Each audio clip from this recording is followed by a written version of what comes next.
Hello, everybody. This is Betsy Wurzel, host of Chatting with Betsy on Passionate World Talk Radio.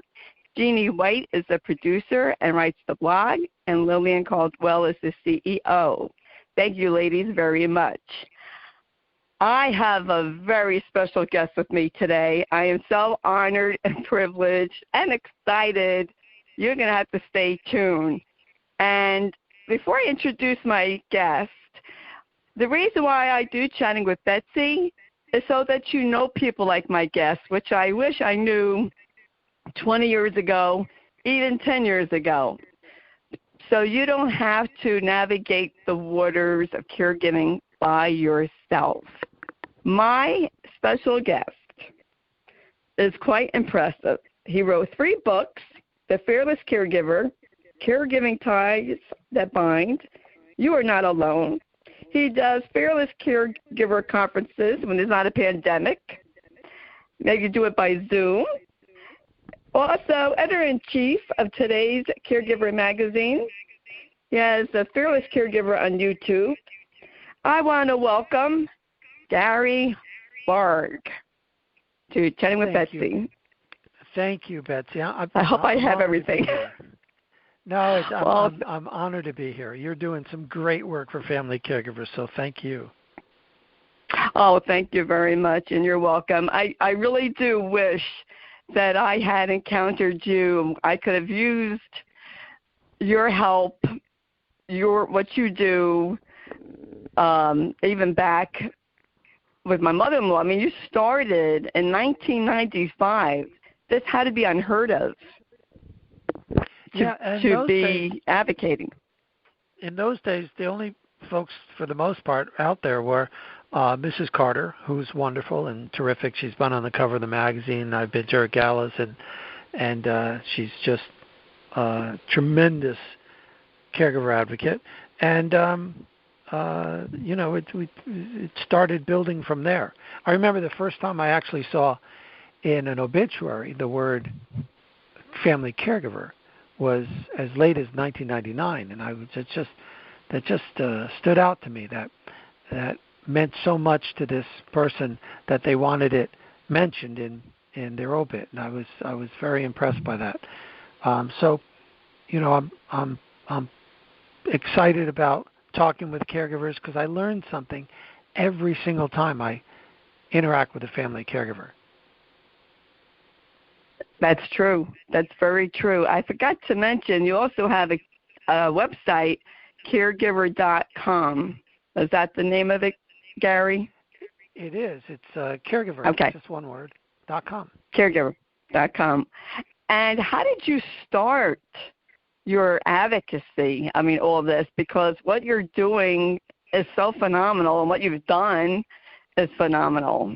How did you get started? Like you, if any advocate that I've met or anybody who's doing incredible work for family caregivers or the best professional caregivers, if you drill down, it's traditionally because of something that happened in their life. And my dad was president of a home builder division here in South Florida, and he retired in 1990. My mom and dad opened a little business together. They were looking to have a wonderful retirement, and he developed bone marrow cancer. And so mom went from love of life for 50 years, business partner, to family caregiver and everything that goes with that. And at that point, I was living in Atlanta, getting set up to do some video work, which was my background, for the 96 Olympics. My brother was in New Orleans. My sister was down the street from mom, but had little kids. And so I remember coming in, must have been once every 6 weeks or so, for a weekend, just to see what's going on, help out. I still never got a full picture of what was happening. I always say that caregivers can be the lovingly sneaky, because she didn't want us to suffer when we came into town to visit. So those 2 days, everything looked as good as it could look. But by the summer of 94, I heard in her voice during our weekly phone call something that she couldn't hide. And I went home to South Florida. By then she was caring for both my grandparents. And I had 2 weeks, and I said, I'll come in, make some decisions, help Mom out, go back to Atlanta. Well, it was the most painful, intense, challenging, sleepless, life and death decision making constantly 2 weeks of my life, helping Mom care for my grandparents. And I remember the last day I said to her, boy, I'm so glad I came these 2 weeks because look at what you were going through. And she looked at me dumbfounded because what was the most painful, intense, troubling 2 weeks of my life was a normal 2 weeks in the life of family caregiver. So I brought my life back to South Florida to become a caregiver's caregiver. And the best advice, the best support that I found was from my fellow family caregivers. So we started, as a family, we started today's Caregiver Magazine to support family caregivers, which came off the presses on July 4th, 1995.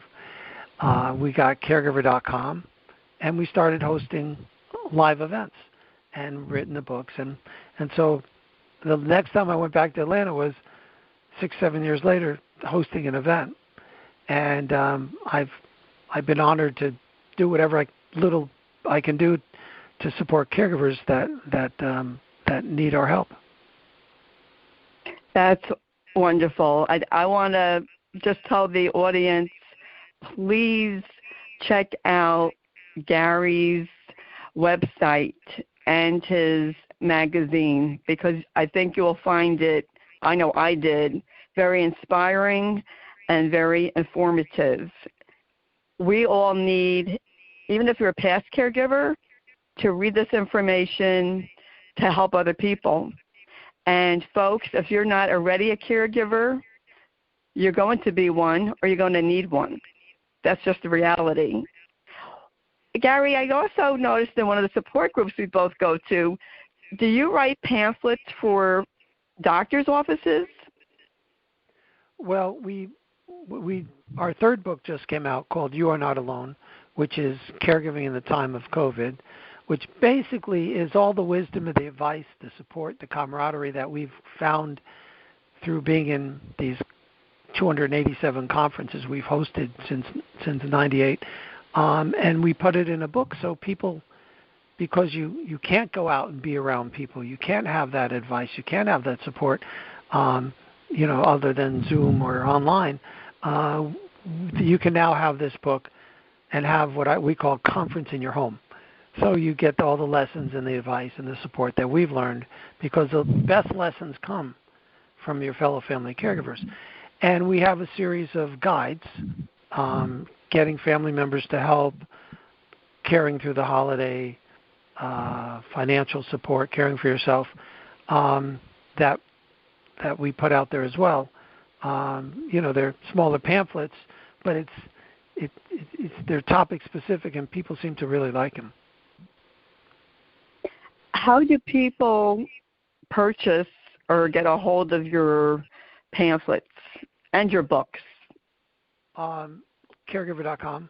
They come to Caregiver.com. They'll see on the slider at the first thing they see, they'll see information about the books, about the pamphlets, about our caregiver-friendly award programs, about, it was for a long time about the next upcoming conference, and hopefully that'll happen again soon.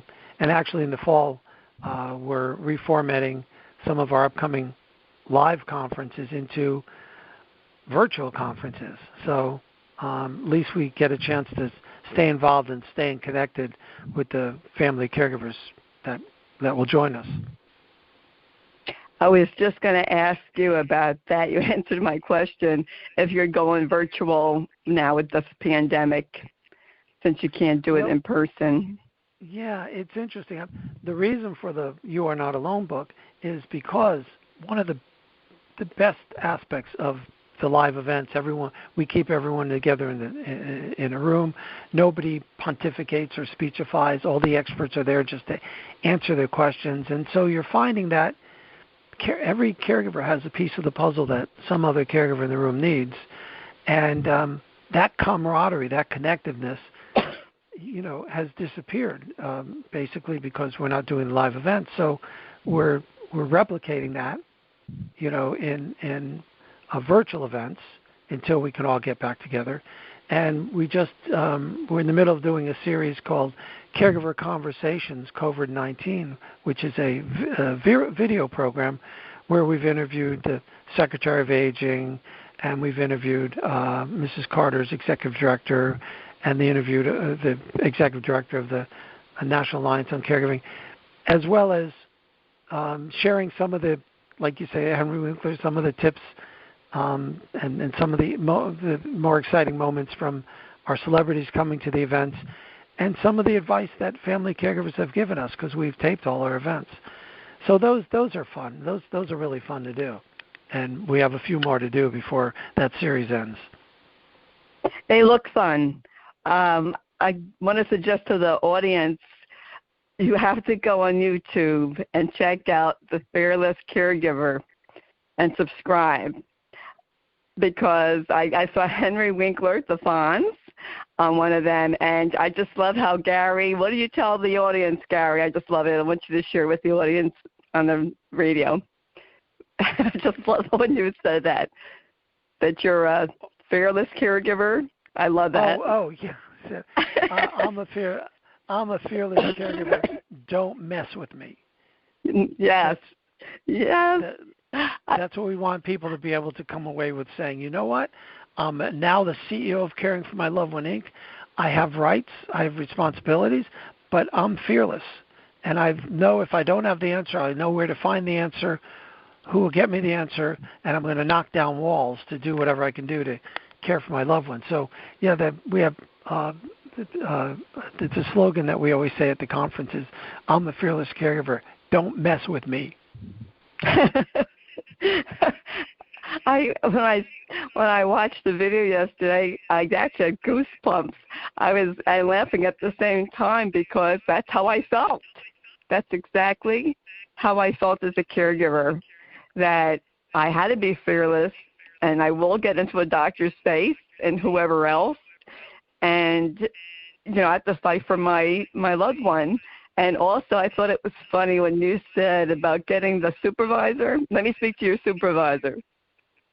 Oh, yeah, there's two sets of 3 words that every caregiver needs to know. One is when your loved one is challenged, maybe they're wandering, maybe they're upset, you put their face in your hands, you look deep in their eyes, and you say, I love you. Because love and respect and who they love and who loves them, when you're dealing with a loved one with cognitive challenges, that's the last thing they let go of. And the second one you don't say to your loved one, but whenever you're on the phone or in person, in the insurance company, the product company, the government agency, anybody who's stopping you from getting your solutions, you say, who's your supervisor? You keep going up the chain until finally they just want to get rid of you, and the last person you talk to has the answer, has the authority, and more likely than not helps you. Yes. And Gary, you and I have a lot in common and that philosophy and feeling that way. And I encourage people in my group, #Kick Alzheimer's Ass Movement, and when I did videos, that you have to be an advocate for your loved one and yourself. Even to do that, you don't have to be advocates like Gary is or like I am, publicly speaking, but you need to be an advocate for your loved one. And I just love that philosophy so much. Well, I would say that caring for yourself is job one, because if you don't step up and care for yourself, who's going to step in and care for both of you? So there's no shame in saying I need to be cared for as well. As a matter of fact, it's the most important thing you can do in your role as being your loved one's prime advocate, is making sure you stay healthy and well. Very true. And that's where self-care comes in. And this is why we tell people, I'm sure you do too, Gary, that self-care is not selfish. It is vital. It's really a matter of life and death and enjoying life after caregiving. as the statistics of caregivers dying before their loved one has increased. It went from like 35%. The last I heard was in between 45 and 51% die before their loved one. That's huge. Well, Stanford University came out. Oh, I'm sorry, I didn't mean to interrupt. Oh, go ahead. I was so glad you brought that up because Stanford University came up with a study. I think they did it twice over the last 20 years, and they showed that if you're living with or you're caring for somebody living with cognitive issues, Alzheimer's, dementias, FTDs, you are 40% more. You're right, more likely to die before they do. That's the bad news. The good news is that it's only for one reason. It's not you catch anything. It's not anything but the effects of stress. That 40% who are dying, they're dying because of the effects of stress. So that's the thing we all need to do is learn how to recognize and mitigate the stress that caregiving causes us. You can't necessarily get rid of it, but you do things to reduce it, to recognize it, and to put it off to the side, and then that way you become part of the 60%, we hope, that, stays alive, well, and healthy. And what would you say to someone, Gary, that says, Gary, I don't have time to do self-care? As we all hear that from people. I'm a caregiver. I understand. I've been a serial caregiver. I've been a caregiver's caregiver, and now I'm a hands-on caregiver. And I will tell you, I get it. I understand it. But it does become a death spiral, not facing your stress, not caring for yourself, not taking yourself out of the circle of care. Making sure your loved one gets all the exercise and the therapy they need, and never caring for your own physical health. Making sure they go to a doctor's appointment. You can't remember the last time you've been to a doctor. Making sure that they get all the appropriate nutrition and the food and everything they can eat and how they can eat. And you're working constantly on keeping their health and their weight up. And your meals are ordered at night through a drive-through, ordering through a clown's mouth. So, that's taking yourself out of the circle of care, and that's no help for your loved one. So I think that no matter how much you can, what you can do, how you can get support, if you can, face chat with the grandkids, 3 times a week just to keep your energy up, if you can get anybody in to help, whatever you can do to recognize that you're having stress, caring for yourself, and mitigating the stress will only help you be a better caregiver. Absolutely. 100% agree. I was a caregiver to my mom-in-law, my husband, and yes, the stress level, I equate it to the red alert that the USA has when they're on a bomb threat from another country. That's how much the stress level is. And when you are done with caregiving, and unfortunately your loved one is no longer with you, you then have to readjust your stress and realize, oh, I'm not taking care of this person. I don't have to be as stressed. And I know from my own personal experience, Gary, that as they get more progressed, and it is harder to take time for self-care, but you have to. You have to do it, caregivers.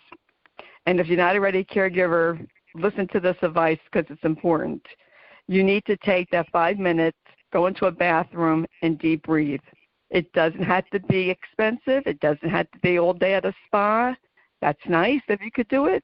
If you can't, then you find something that you enjoy doing and make sure you do it, because stress will kill you. It's a fact. Absolutely. And I don't think you or I are being Pollyanna to say, oh, go on a cruise, oh, just get away, oh, you stop being stressed. we're living it and have lived it. We understand, but you have to use that as part of the therapy and medication protocols for your loved one, because the more stressed you are, the less chance you'll be to be a better caregiver for your loved one. And I always say to caregivers at the conferences, listen, the minute you can tell me who's going to step in and care for both of you or care for your loved one if you pass away due to the effects of stress, and you have somebody you say, yep, they could do it just as well as me, I'll stop bothering you about this. And in 25 years, no one's ever taken me up on that. That's right. My mom, God bless her, my mom is 90 now, but when Matt was, who's my husband, was, very progressed, and it wasn't easy to do self-care, and I didn't sleep much, not because I didn't want to, it's just because it's the way it was, but I still managed to do some kind of self-care. Was it enough? No, but it was something to help me to de-stress. Because when Matt went up to the hospice unit from not sleeping that night, well, I was having chest pains.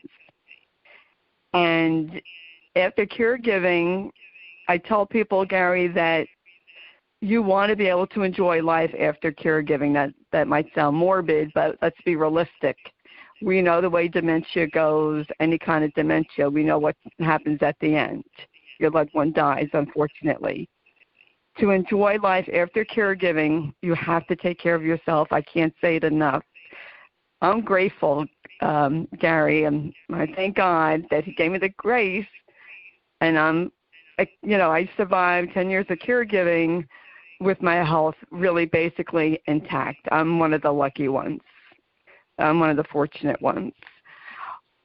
What do you suggest that people do? I like to hear from a man's point of view.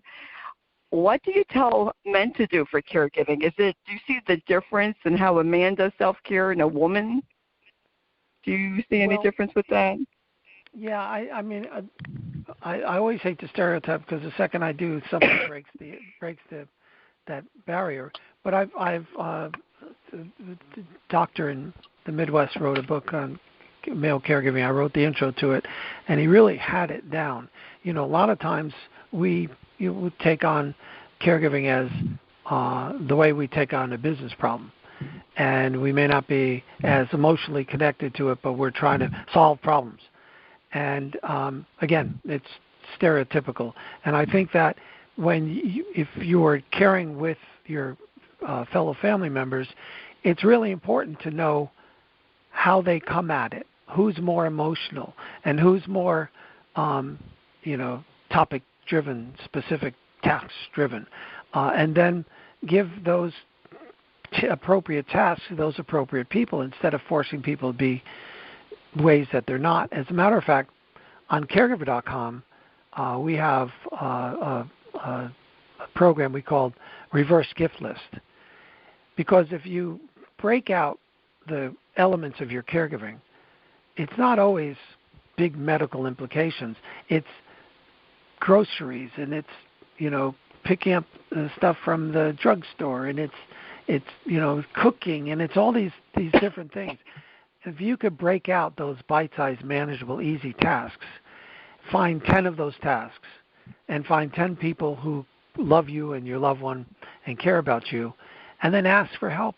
A neighbor, when they go to the drugstore, maybe they can get a little, if you need anything, get a little list, don't overwhelm them, and get the money when they go to the dry cleaners. Maybe your cousin who's down the street who's, wants to do something, can, keeping, safe distance, cook for you and drop food off at the door and stand 6 feet away and have a conversation so your loved one doesn't feel so isolated. So, your nephew who's 2 counties away, maybe can come and work on the car if that's your inclination. So if you can find these bite-sized, easy manageable tasks that you really need to get off your shoulders, I guarantee you the people you ask will be excited to be able to do something to help. Even in the time of COVID, there's a way to modify the reverse gift list that we're all still staying safe and sheltered in place. Good idea. Now, on your website, Gary, do you have resources for people to contact? Oh, yeah, we do a lot of advice and support and articles and information. We have a lot of resources. We have a section with regional resources, which are different based on where you are. Is it a AAA? Is it Alliance for Aging, ADRC, 211s? So we want to make sure that you have an opportunity to share wisdom with your fellow caregivers and hear from the experts and find out what resources are in your community. Or even if you haven't found out the specific resources, find out how to find those resources. Because we're really trying to develop a caregiver CEOs. You're caring for yourself, you're caring for your loved one, you're taking it on as the most important job role you'll ever do, and you're staying involved, because isolation is a true killer with family caregiving. And it's harder than ever. So that's what we try to have available on caregiver.com is, the celebrity interviews and the videos and the podcasts, but also hearing from people who have learned a piece of the puzzle on caregiving and want to share it with you. I do a weekly column about the things I've learned from other people around the country and around the world. So it's very lively. It's very involved. That is awesome. And I found as a caregiver, that's where I learned much advice, good tips was from other caregivers. It's caregivers who were helping other caregivers, whether in a physical support group, online, a Zoom. And in this time of isolation, which is much harder, Gary, I feel that the world is finally getting a glimpse of what caregivers have been facing for years. Absolutely. And the world is not liking it. and I have to say that I'm really glad that there's mental health public service announcements now about, if you're depressed for the isolation, but where was this help for the caregiver? Well, I talked about the new normal. Yes. She talked about the new normal, who recently passed, who was a lovely advocate, and she's been on our cover. But she called it the new normal, and I thought through COVID, it's actually the new normal. It's a new normal of being a caregiver amplified. And so the rest of the world is finally seeing, what we're going through, and maybe it's good for us to, help our loved ones who are facing this for the first time, because this is the way we've been living throughout our whole caregiving. Right. And I feel, Gary, that it's the veteran caregivers who need to teach the new caregivers. So throw them a life rope so that they don't drown in the waters. Absolutely. Like we alone. did. Right. Definitely not alone. And as many caregivers do feel that they are alone, I thought that I was alone. Matter of fact, I was alone until I was able to join groups on Facebook, because it was impossible for me to go to a physical support group, and sometimes that's not possible for some people. I loved what you said, Gary, about going back to holding your loved one's face in your hands and saying, I love you. So important that human contact. And I tell people, hearing is the last sense to go. Even if your loved one can't talk, keep talking to them. Tell them that you love them. And if you live with them and you can touch them, or you are allowed to visit and are allowed to touch your loved one, please do so. They know. They know that you're there. Absolutely. I believe Absolutely. My grandfather. Oh, I'm sorry. Go ahead. No, go ahead. My grandfather, in his last days, was in the nursing home, and he was, curled up and not responsive.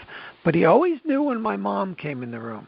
I didn't even see her, and he knew she came in the room, and he'd curl his hands like, come here, and he'd want her to kiss him on the cheek. I'm like, the last thing you let go of is who loves you and who you love. And I think that's, you hit the nail on the head there. It's the best medicine you could give. Yes, I have a saying, and I used to, I still do write this. Any dementia will rob the brain. It will not rob the heart of love. And I believe that. I truly believe that. I loved my husband till his last breath.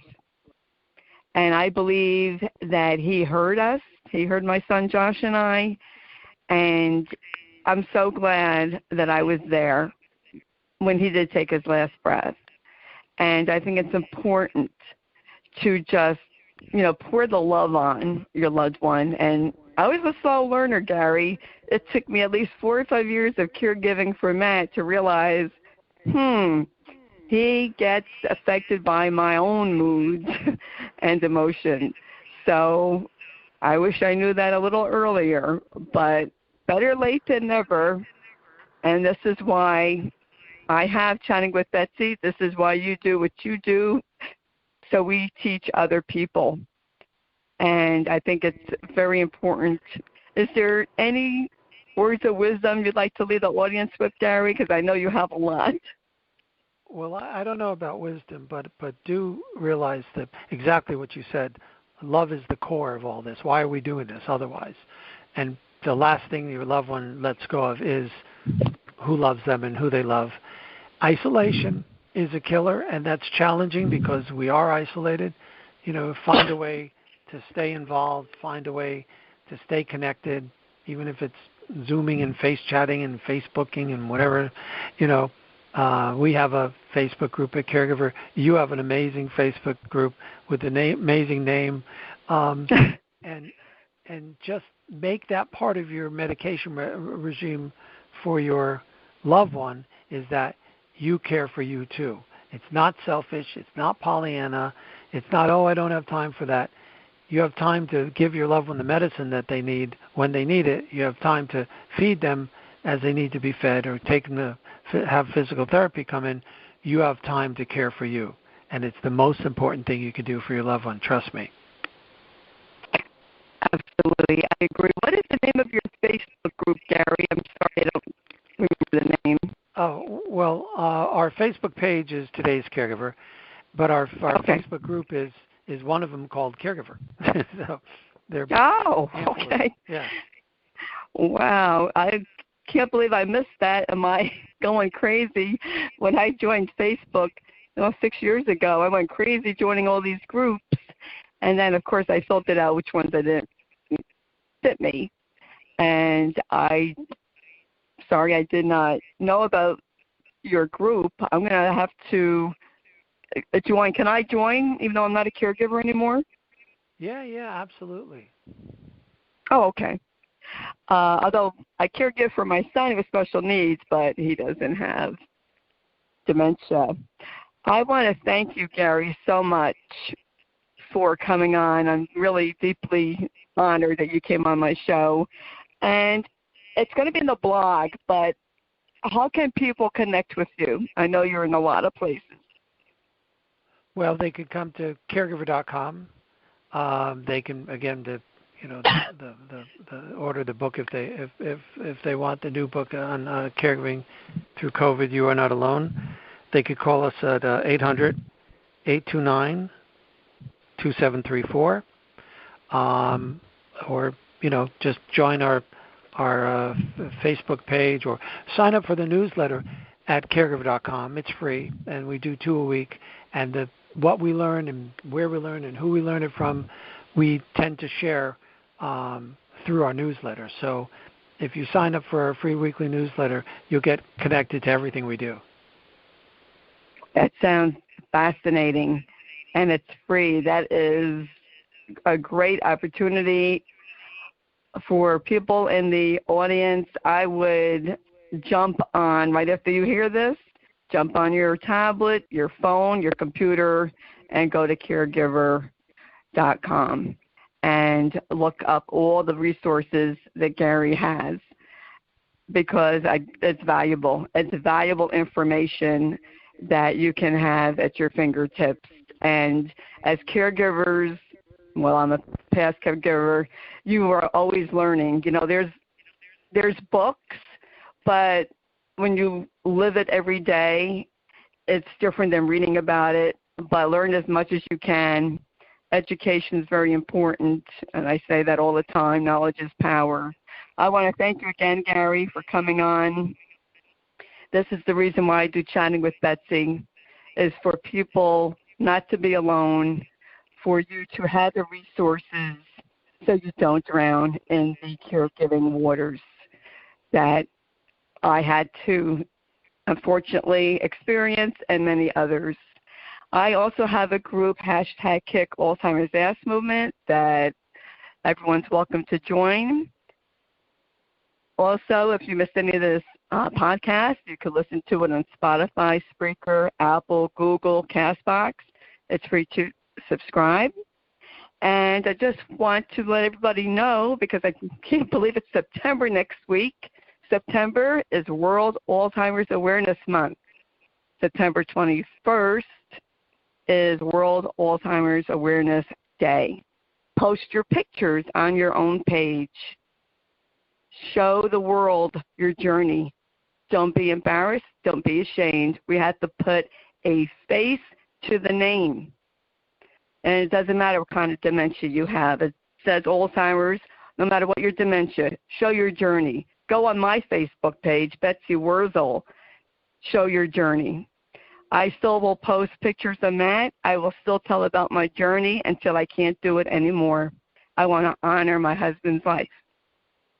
Honor your loved one's life and tell their life. Tell their story about this disease and what it does, because this is what we have to do. We have to bring awareness. Now, you know, in the month of September, the month of June, the month of November, there's different events going on. Caregivers live this every day, 24/7, 365 days a year. We don't need a month to be reminded. But you, the public, you're the ones who need to see what we go through or what we have gone through. I still have a habit of saying what I'm going through, but what, you know, I as a past caregiver went through.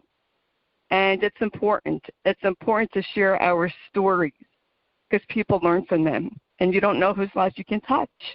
So please, share your stories, definitely next month. And just call your newspaper up. Call your local news station up and say, what are you doing to bring awareness this month, which is in September. Start calling them up now and say, next month is World Alzheimer's Awareness Month, because we need to be seen and we need to speak up. I want to thank everybody for listening, and be nice, be kind to your fellow human beings, shine your light bright. Until we speak again, be safe. This is Betsy Wurzel, host of Chatting with Betsy. Bye-bye now.